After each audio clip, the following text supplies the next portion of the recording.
So check this out. I'm at SEMA and I'm at the RevTech booth and I saw this motorcycle. Look at this thing. That is wild.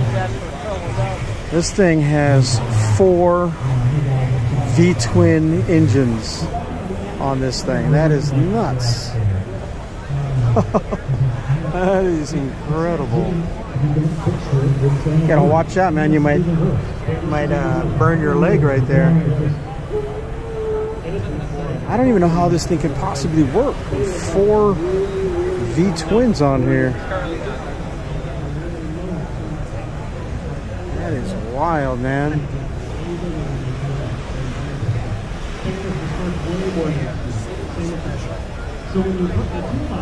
This thing must be a beast on gas. Let's see what it says here. Builder Gordon Tronson near Las Vegas started with a double trouble when he built the Ford Coupe with twin V8s. Then he took 4 RevTech 4x4 100 cubic inch engines from Boulder Chopper to construct his next project. Wow. It's got a 6-speed transmission, 400 horsepower. That is just crazy.